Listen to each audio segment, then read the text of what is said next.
We'll see that Kassis has won game number 1, and we'll see how he's doing in game number 2 here, or if Taylor's able to tie things up, both these players at 9-3.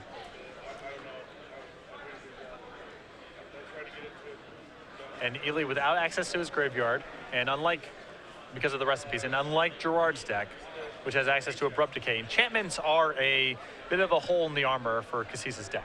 Not easy to get off the table.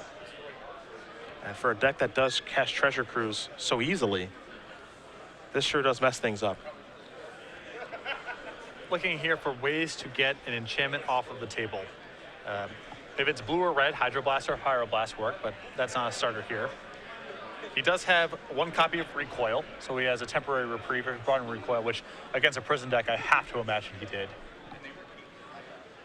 And then past that, they're just sort of in play. They can be countered or Cabal Therapy away beforehand, but he's just going to have to try to play through it. Here's a copy of Gataxian Probe. Tommy Reinforcements, Ghostly Prison, and Batterskull. A nice mishmash of cards there. Really powerful anti-beatdown hand. Makes you wonder what Joshua saw, because this type of hand is really good against a percentage of Ely's draws and kind of nonsense against another portion of it. It feels like perhaps Ely got the job done very easily game 1 with Young Pyromancer. Potentially, yeah. Because Timely Reinforcements against Ely's deck that's the smoking gun that Joshua saw a lot of aggression. Here is a Ponder.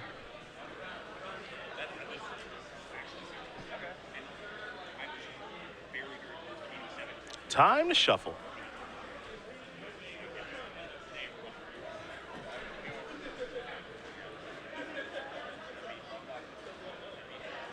I'll see what Ely Kassis' mystery card is. Looks like it's a copy of Young Pyromancer. And he will Lightning Bolt the Stoneforge Mystic. So a very nice turn there for Kassis. Very fluid, as we do head Taylor's way. Caracas the draw. There is a land. This man who can just put a Batterskull into play. Can't stop him. You see him kind of shrug his shoulders, says, sure, how about I cast this? I have to take 4 to do so. Batterskull can recoup it pretty fast, though. Indeed. You know it's a combo? You know it's really good deck building? Ancient Tomb Timely Reinforcements. That is really nice. That is good deck building. Turn 2 Timely Reinforcements and guarantee that you're behind on the life total. I like that.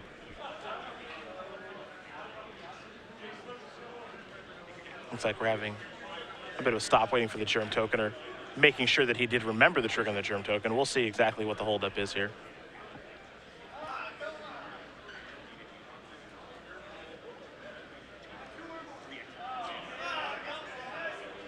The Living Weapon token. The Living Weapon is a trigger after all, so it is something that you do have to remember.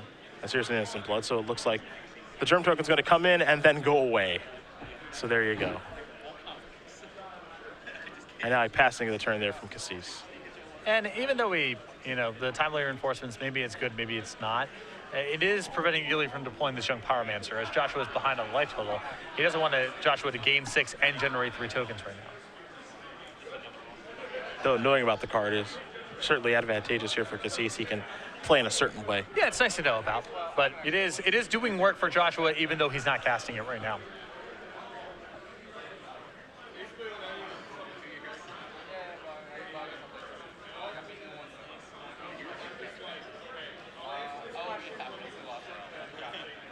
Taylor going to go reaching for some more mana here. He can make plenty of it.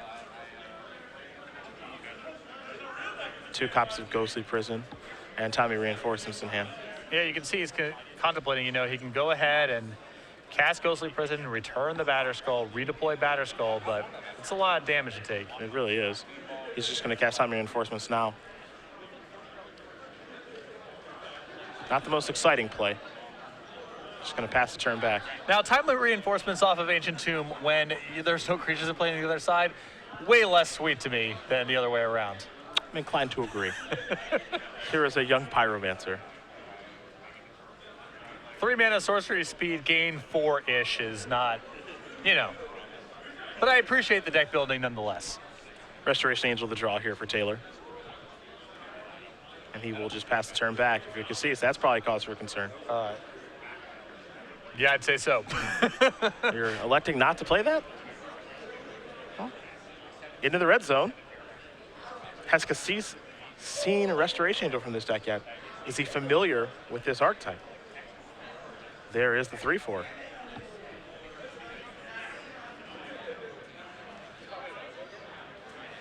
I'm not quite sure he has an answer to this. Well, if Joshua goes ahead and blocks, he can bolt before damage, get a token, and trade. But that's not a good exchange of resources, especially when the Batter Skull is looming. There's the exchange. Kassis does get an elemental token. And all you can do is pass the turn back over to Taylor. So Restoration Angel proven to be valuable there. Sphere of Resistance to draw there for Taylor to go along with his Batter Skull and 2 copies of Ghostly Prison. But those 2 Ancient Tombs, though they're providing a lot of mana, are being rather painful. Are you willing to go down to 6? I mean, Ely just cast a bolt. But I think the upside of getting Batter Skull to connect once is too high.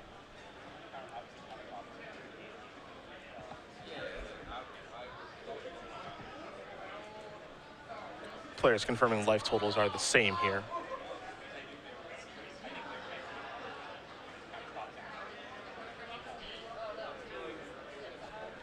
Rest in Peace is really rough on Ely's deck. It really is. No 2 ways about it. It seems like one of the best tools against what he's doing.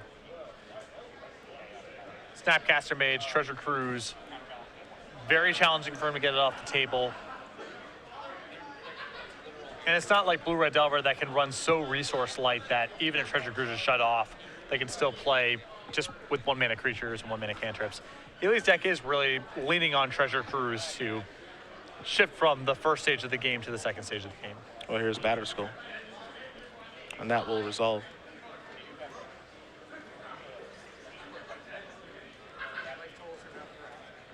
$13-6 are the life totals. And we're going back Taylor's way.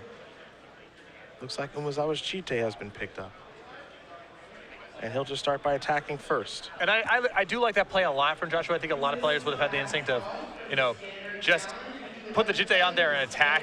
You open yourself up to other weird things happening. If Ely set some sort of trap that involves getting your Batter Skull off the table, you might just lose on the way back.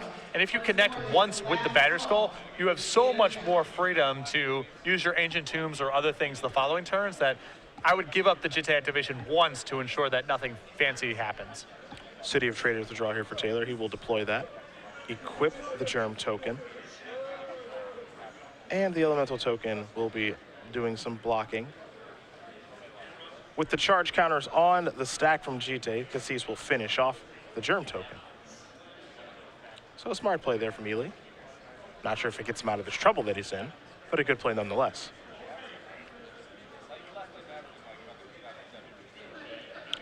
Baleful Strix, perhaps. Yes, a little cantrip action. Kassis will draw. A Scalding Tar and a passing of the turn.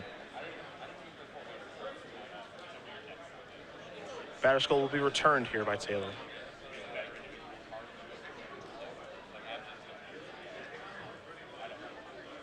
Josh at 12, Kassis at 9.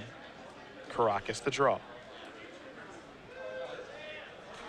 You know what card is not that bad against Joshua's deck? Dak Faden. I think it's actively good. I think there's some stuff to steal. Yes. There are some nice things in play currently to steal. Oh, yeah. There's just one in the main deck, and I had to imagine it's still in the sideboard somewhere. Or still in the deck now. Not boarded out. Here's a Brainstorm.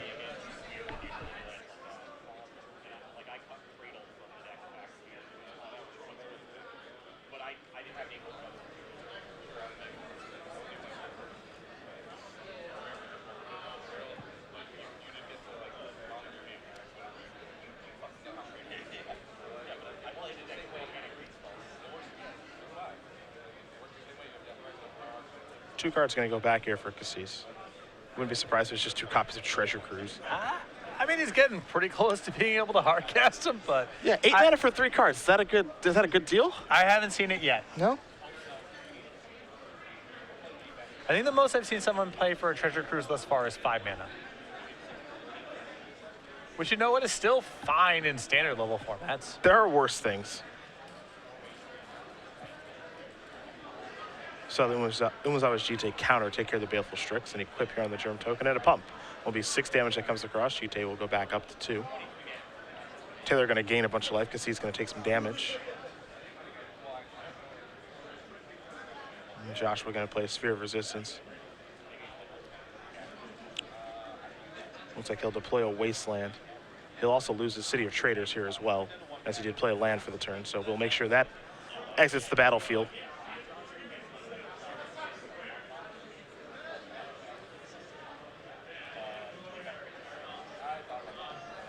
But I still feel like Dak Faded is a very live draw. It does stuff. Losing the City of Traders there is actually a pretty big deal. Yeah. Kassis has not found the greatest thief in the multiverse. That would have been sweet. Perhaps we'll see it in the 3rd game. Recoil also would have been sweet too. Was Joshua out of cards in hand at the end there? I believe he had at least 1 Ghostly Prison left in the grip. Okay. So would not have been a huge blowout. Would have been merely okay. But I can promise you he's not playing around Recoil. No. Because no one's playing around Recoil. Yeah, I mean, I've even lost my skills, and that used to be a thing that you had to do back in the day. Oh, yeah. 1 Recoil in case he's a sideboard. Perhaps we'll see it show up here for game number 3, as Joshua Taylor does win game number 2. Grixis control Angel Prison, getting ready for the final game of the match. Well, Kassis definitely brought in the recoil. I saw it as he was going through his deck, and I'm not exactly sure what he's trying to be with that card, but against Joshua's deck that's filled with a lot of expensive, problematic permanents, seems excellent. And both these players bringing innovative decks to the tournament. Again, Eli Kassis, we watched him a little bit earlier today, taking down Blue-Red Delver, a deck that it seems as though he has a good matchup against when he beat Jake Mondello.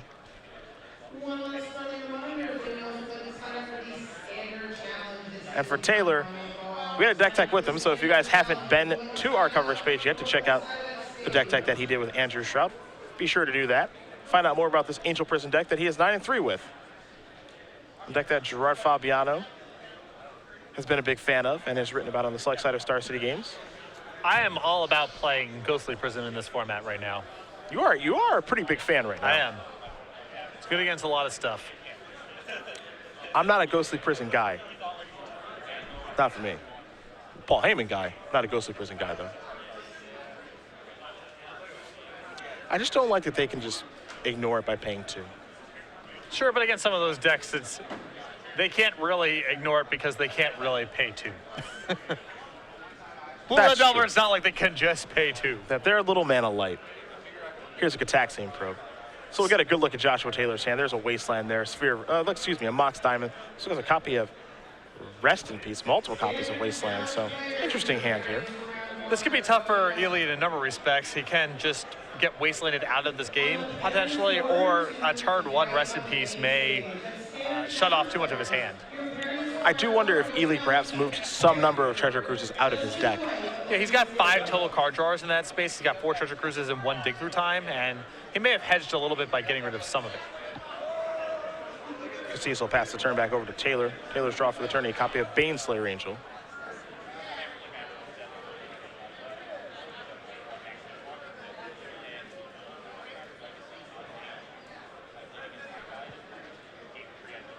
There's a Plains. This is a Mox. Discarding a Wasteland. This is a Chalice of the Void for 1. Will Also, this resolve? Quite good against Ely's deck. Oh, yeah. Kassis is going to brainstorm. 3 cards coming. Lightning Bolt, Brainstorm looks like a Taxing Probe among them. Just a bunch of 1-mana spells. Oh, boy.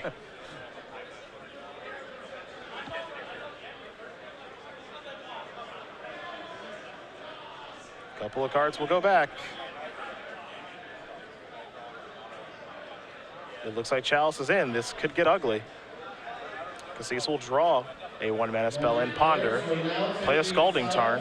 He gets to at least shuffle one of his 1-mana spells, so that's something, but you can look at that hand and know, this is not the opening Ely's deck wants to see. There is 1 copy of Smash Smithereens in the sideboard, along with the 1 copy of Recoil, so it's not in the game forever necessarily, but Ely's hand right now not equipped to fight through this. Stoneforge Mystic will be cast. It's resolving. Batter Skull is going to be going to the grip. That'll be Taylor's turn as Kassis will sacrifice a Scalding Tarn. Doesn't want to draw another 1-mana spell that he put back with Brainstorm. And we'll see what land he wants to search up here. If he can search with basic, I imagine he would want to do so thanks to the Wasteland that's in play, but he's got to get a Volcanic Island. Or does he? Yeah, this is tough because there's no other basics for him to search for. He does have a mountain. He has a mountain in his sideboard. Yeah. Okay, sure. Didn't see that coming, did you? No, I did not. I was looking at the deck list naturally, looking for the basics. Didn't see a mountain there. Was wondering what was up. The sideboard, naturally, where the mountain belongs. Smash to Smithereens unlocks the grip. We're allowed to play Magic again. That's huge. Now, Ely's hand definitely ready to go. A Force of Will to draw. This will probably be a Lightning Bolt to get Stoneforge off of the table. Oh, he's playing Magic again now. There's a Baleful Strix too. Passing of the turn. Josh draws, looks like a copy of Wrath of God. There's an Ancient Tomb. Perhaps this will be a Rest in Peace. Judge Sam Nathanson, to the game on stage, please. Judge Sam Nathanson, to the game on stage. Thank you. Yes, it will.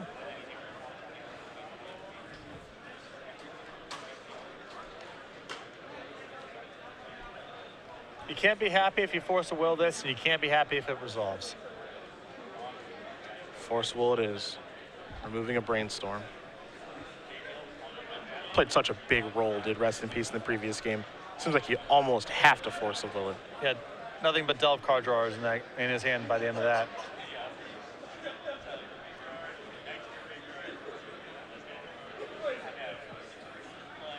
And that's what sings so much of your Joshua. You feel like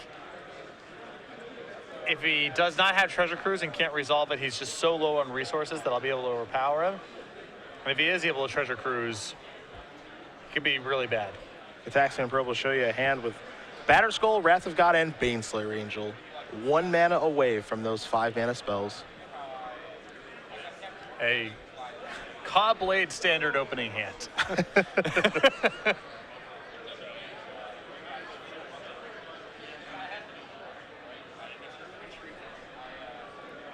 Here's a Ponder.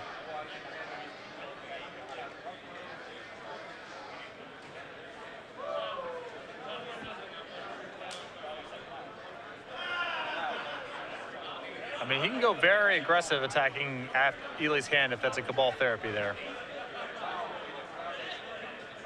There's an attack for 1. Cabal Therapy is an interesting card to leave in this matchup. There's a lot of 1s and 2-0s, but here it's going to be awesome. Yeah. Because what Ely can do is go after Battered Skull, go after Baneslayer Angel, then it's your Wrath of God against my nothing, or 1 card left over. And I have Treasure Cruise in my deck and you don't. Yeah. And you have a lot of weird draws in your deck and I don't. It's a great position to be in.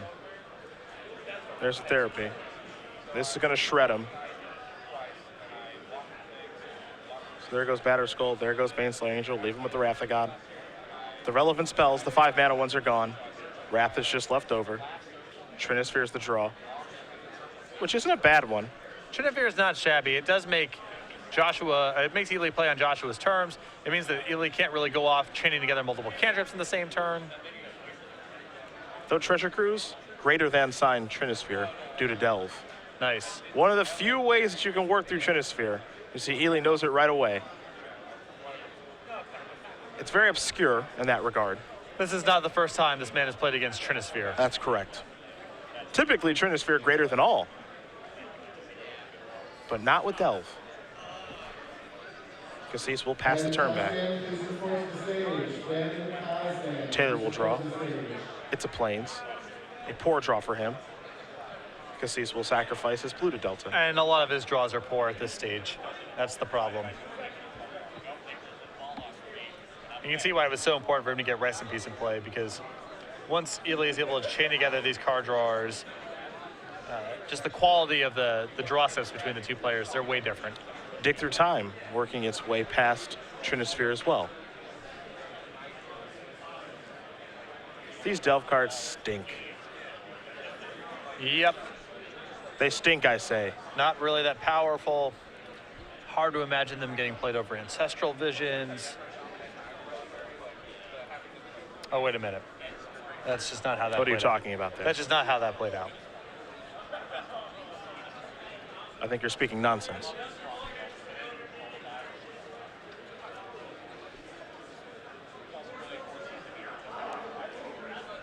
Is it time for Ichabod Therapy? We know the last card, so I'll take that, Wrath of God, thank you. Joshua's left with just the plains, which means now Ely can start deploying creatures, as Joshua's draw was a copy of Savannah. But the other This will side- quickly untap. The other side of this is the Trinisphere is still doing some work here, as it's preventing Ely from playing too much at once. It means that if Joshua happens to string together some of his high-impact draws, maybe he has a shot. It's interesting the fact that it is an annoyance. Rest in peace, the draw. That's, Right on that's time. kind of, actually, it's not high impact anymore. I take it all back. It will cost 3 mana, though. So he'll have to pay 1 more for that. There we go. Trinisphere symmetrical, of course. It would be much too good if it was target player has to pay 3 for other spells. Yeah, it's already pretty obnoxious as it stands. I agree. So, Young Pyromancer into the red zone here. 6 minutes left to go. Both players going to tidy up the life totals, as an Ancient Tomb has been in play in this game for some time.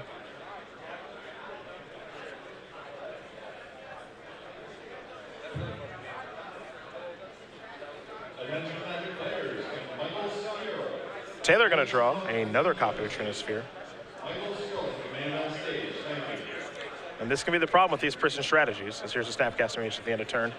If you don't draw the cards in the right order, it can be bad for you. once you get to this stage of the game, and you're playing your draw steps against theirs, you have a few cards in your deck that matter, and your opponent has all their cards still mattering. Copy of Ghostly Prison. Kassis may care about this, he may not. He'll sacrifice his calling turn. Looks like we'll see a hard cast Force of Will. Yeah.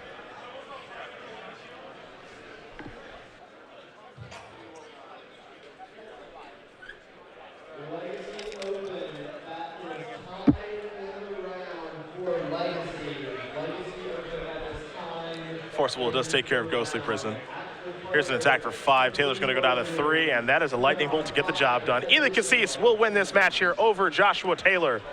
2 games to 1. Grits' control will take care of Angel Prison. And while it's been a good run for Josh, his top 8 dreams are dead. Ely's are still alive. Yep, 2-0. You know, 10-3 right now. Very good record for Kassis.